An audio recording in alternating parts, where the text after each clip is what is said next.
All right, Joe Palmer, Wings of Hope on the line. Joe, how you doing, man? Doing well, Dylan. How are y'all? We're doing awesome down here, trying to get, Chattanooga's pulling together and filling those trucks up and trying to get the supplies up there in eastern Tennessee and western North Carolina from Hurricane Helene. And, man, we can't thank you enough for putting this together and you're doing God's work, really. I mean, you're doing amazing things up there. Can you tell us a little bit about how you got started and what you're doing now? Absolutely. So first off, I couldn't do what we're doing without many, many people. There's too many people to list. But Chattanooga all the way to California is keeping this thing rolling, and it is a blessing. And you got the helicopters. You're the helicopter pilot. I want to point that out. Yes, sir. So I have my fixed-wing license. I'm not fully certified for solo flight. So my part of this mission is I'm running the left seat, navigation, and mission readiness of the part of the mission. And I have some volunteer and some hired pilots running with us.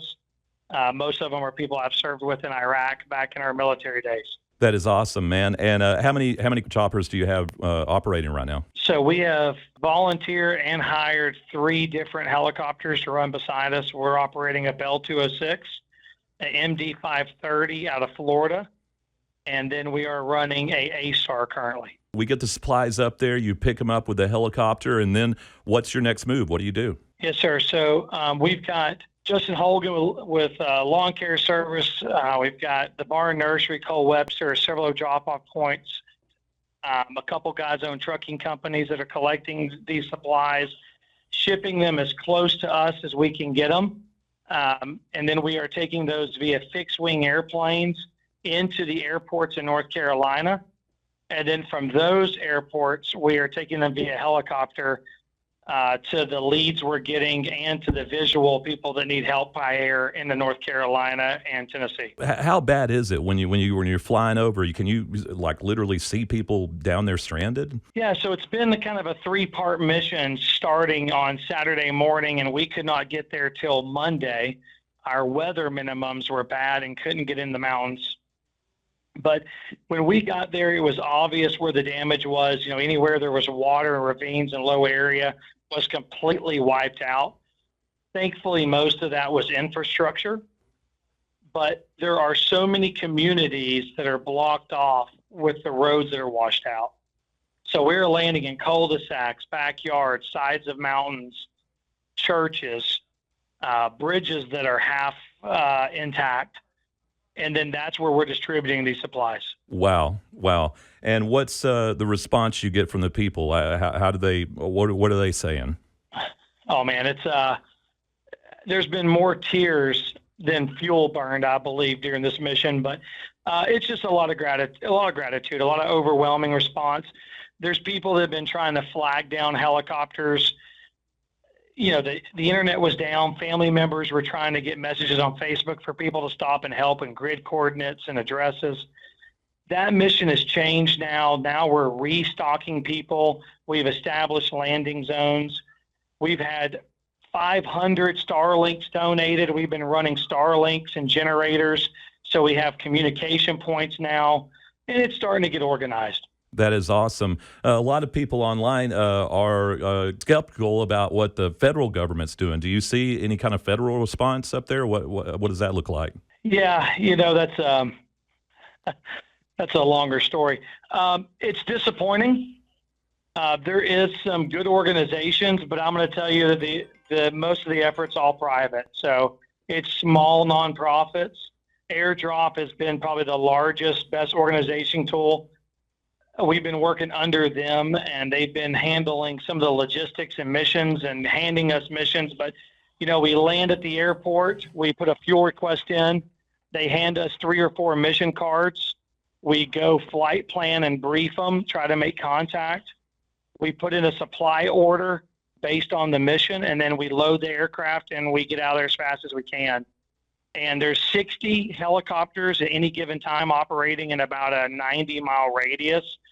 It's insane. It's like organized chaos, but it is definitely private people that have pulled together in the community and the surrounding communities that are making this work. This is not a federal funded relief. You have a GoFundMe page, Wings of Hope. It's on our website and our Facebook pinned to the top. where people have been donating. And I've seen you got tons and tons of support from the community here in Chattanooga and I guess all over the country, haven't you? It's amazing. I just came home to do some maintenance, wash some clothes, kiss the babies for about 6 hours. We're heading back out. I just got cell phone service. I haven't been able to watch any of this social media.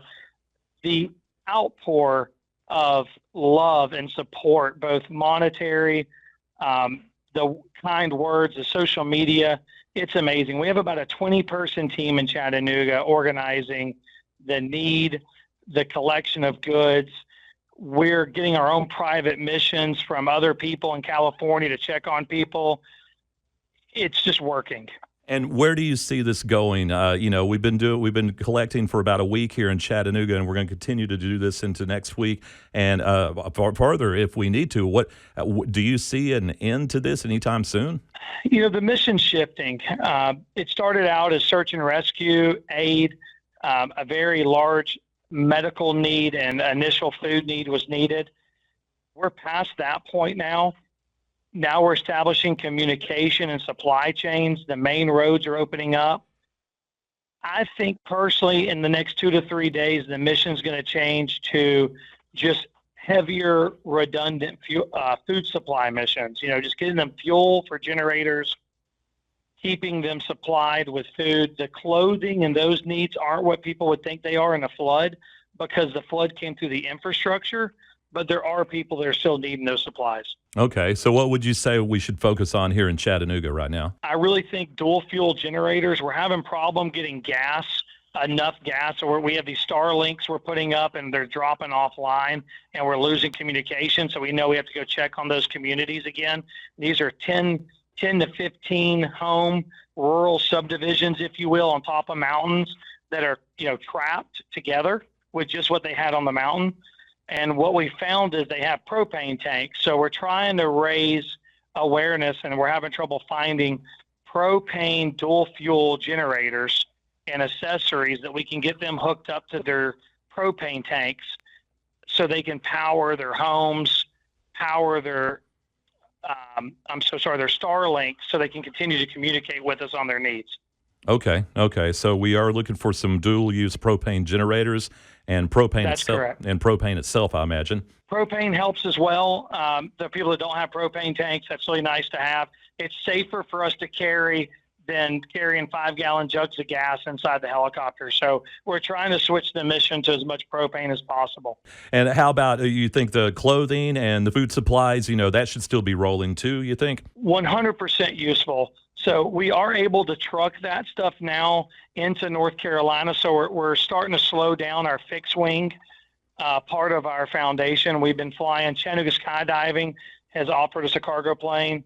We provided a King Air personally for the mission. And then we have a really good friend, Josh Toomey, who stepped up and handled the logistics of freight in his Aerostar. So now we're able to get it into his trucks and get it into North Carolina. Okay, so we're looking for... And don't forget those kids' supplies. Baby formula, diapers, hygiene wipes, and no one has personal hygiene items. And pet supplies. Are you seeing pets up there? We are. So part of our nonprofit is actually funding pets. We have a amazing veterinarian supply chain through the nonprofit Daisy's Tail, and they are providing complete airplane loads of food and supplies that we're also bringing in. That is awesome, man. We can't forget about them. Joe, you're doing amazing work, and we're praying for you. Stay safe up there. I can't thank you enough for what you're doing, and all of Chattanooga thanks you, Joe. No, we couldn't do this without all the people supporting us, all the businesses, all of Chattanooga. And again, we got support all the way to California due to people like yourself helping share the message. We're just glad we can help. All right, so let's keep it going, Chattanooga. The donation centers are listed on our website at kz106.com and our Facebook page. Also, links to donate for fuel costs and maintenance costs for these helicopters that Joe is operating with Wings of Hope. Joe, it was so great talking to you. Thank you for taking time out of your day, and you stay safe. We're praying for you, okay? Godspeed, Dylan. Thanks, Chattanooga.